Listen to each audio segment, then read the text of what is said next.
بسم اللہ الرحمن الرحیم نحمده ونصلی ونسلم علی رسولہ الکریم اما بعد۔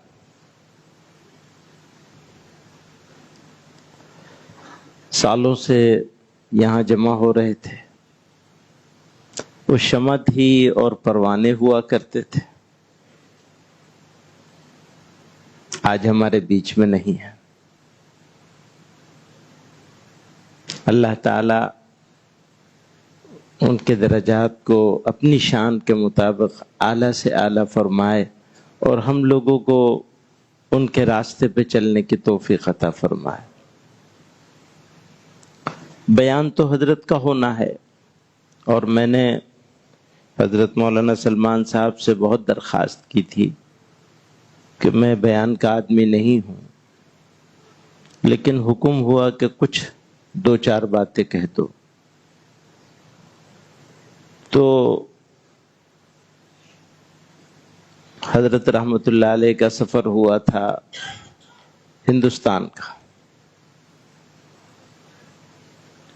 اس سفر کے لیے میں حضرت کو دعوت دینے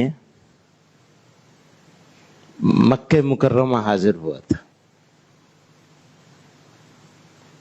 حضرت نے منظور فرما لیا، سفر کا نظام بنا، تو مسجد عبد النبی میں حضرت کا جمعے سے پہلے بیان رکھا گیا، یا جمعے کے بعد، یاد نہیں ہے، شاید جمعے کے بعد ہوا، نہیں جمعے سے پہلے ہوا تھا۔ تو کچھ کلمات کہنے کا مجھے موقع ملا تھا حضرت کو دعوت دینے کے لیے۔ تو میں نے عرض کیا تھا کہ بر صغیر کے سب سے بڑے شیخ ہیں۔ بعد میں پتہ چلا یہ تو عالم اسلام کے سب سے بڑے شیخ ہیں۔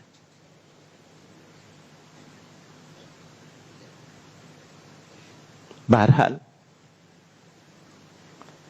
اللہ میاں کا نظام ہے ایسے ہی۔ اور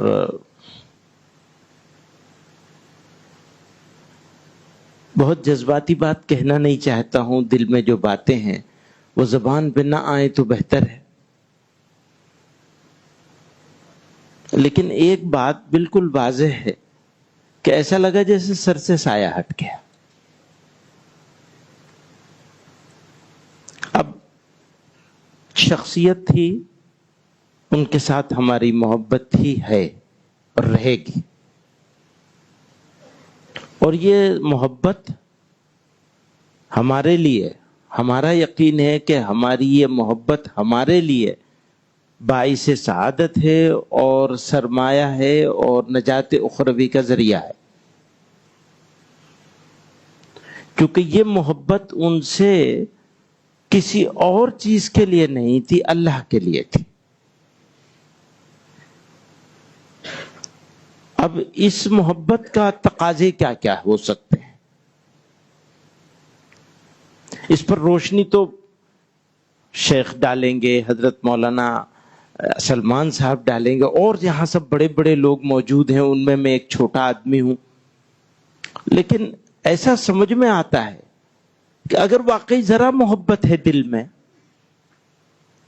تو ہمیں اپنے اوپر محنت کرنی ہے، اور اس پر محنت کرنی ہے، اس سلسلے پر جس کے لیے انہوں نے اپنی زندگی قربان کی۔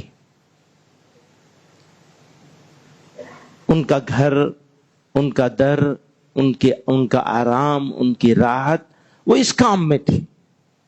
تو اگر محبت ہے تو ہم سے اس محبت کا تقاضا کیا ہے، بس اس کے اوپر نظر رہنی چاہیے۔ یہاں پہ سب سالکین موجود ہیں اور سلسلہ عالیہ نقشبندیہ۔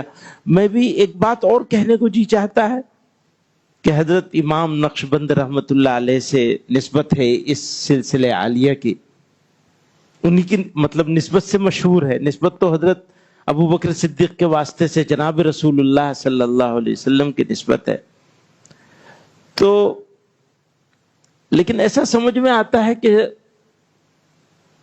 شاید صدیوں میں اللہ نے اتنا کام اور اتنی وسعت کا کام کسی سے نہیں لیا ہوگا جتنا حضرت رحمت اللہ علیہ سے لیا ہے. عجیب بات ہے مطلب، اور عصر حاضر کے تقاضوں کے مطابق. تو تجدیدی کارنامہ تھا یہ، یعنی خانقاہوں کا، مشائخ کا کام کرنے کا جو طریقہ تھا، اس طریقے میں عصر حاضر کے تقاضوں کے مطابق اس کو، اس کے پریزنٹیشن کو، اس کے کیا کہیں، الفاظ نہیں ہیں لیکن سمجھ رہے ہیں آپ لوگ. تو اللہ تعالی آپ نے اپنی جماعت میں الحمدللہ حضرت رحمت اللہ علیہ کی محنت سے ایک جماعت تیار ہوئی ہے. یہاں موجود ہیں لوگ، ان میں سے آدھے سے زیادہ لوگ موجود ہیں الحمدللہ.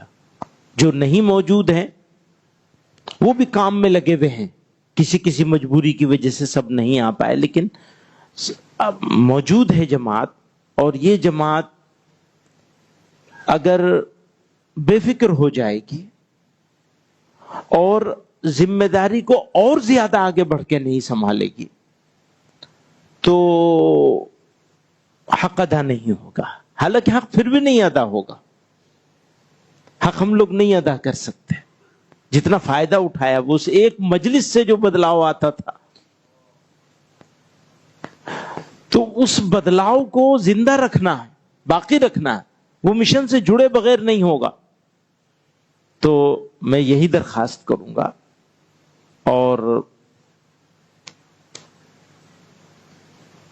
حضرت تھانوی رحمت اللہ علیہ فرمایا کرتے تھے، بھائی کسی کو اپنا بڑا بنا کے رکھو. وہ تفصیل ہے، وہ میں نے اس کا مختصر اختصار سے عرض کیا، مطلب ایک جملہ بنا دیا اسے. کسی کو اپنا بڑا بنا کے رکھو اور کبھی موازنہ مت کریے گا، کبھی موازنہ مت کریے گا. سمجھ رہے ہیں آپ میری بات؟ جو ہیں ان سے فائدہ اٹھائیے. اور بڑا بنانے میں بڑی نجات ہے، بہت فائدہ ہے. اللہ تعالی ہم سب کو کام کرنے کی، کام کے ساتھ لگے رہنے کی، اس سلسلہ عالیہ نقشبندیہ کے کام کو حضرت رحمت اللہ علیہ نے، حضرت نے جہاں تک پہنچایا اس کو آگے بڑھانے کی فکر کرنے کی. اور یاد رکھیے، اگر آپ لوگوں نے، ہم لوگوں نے دل پر کام نہیں کیا، ہم یعنی میں دنیا کے حالات کا تذکرہ نہیں کرنا چاہتا ہوں، لیکن جس طرح کی صورتحال ہے آپ ہم سے زیادہ جانتے ہیں. جو چیز ہمارے ہاتھ میں نہیں ہے، ہمارے قابو میں نہیں ہے، اس کے اوپر تو ہم ہمیشہ متوجہ رہتے ہیں. اور جو چیز ہمارے اختیار میں ہے، جہاں ہم کوشش کر سکتے ہیں، اس کے بارے میں فکر نہیں کرتے. تو میں بہت عاجزانہ درخواست کروں گا. یہ پچھلے 2 مہینے پہلے ہم لوگ بیٹھے تھے، 1.5-2 مہینے پہلے، تو یہی بات ہو رہی تھی کہ بھئی اگر صحیح خراج عقیدت پیش کرنا ہے، ہم بدلہ نہیں دے سکتے ان کے احسانات کا. تو اگر کچھ محبت ہے، جو یقیناً ہے کہ آپ لوگ جان مال کی قربانیاں دے کے یہاں جمع ہیں، تو محبت ہے، تو اس محبت کا اظہار کا بس ایک ہی طریقہ ہے کہ ان کے مشن کو مضبوطی سے پکڑا جائے اور امیر بنا کے رکھا جائے. میں امیر کا لفظ استعمال کر رہا ہوں، رہبر، رہنما، مرشد، جو چاہے کہہ لیں. کسی کو، جیسے حضرت نے فرمایا، حضرت تھانوی رحمت اللہ علیہ نے، کہ کسی کو اپنا بڑا بنا کے رکھو. تو اللہ تعالی بڑوں کی موجودگی میں جو چھوٹے تھے، اللہ تعالیٰ نے انہیں بڑا بنایا ہے. اللہ تعالیٰ ان موجودہ بڑوں کی قدر کرنے کی توفیق عطا فرمائے اور جوڑ کے ساتھ کام کرنے کی توفیق عطا فرمائے. وآخر دعوانا الحمدللہ.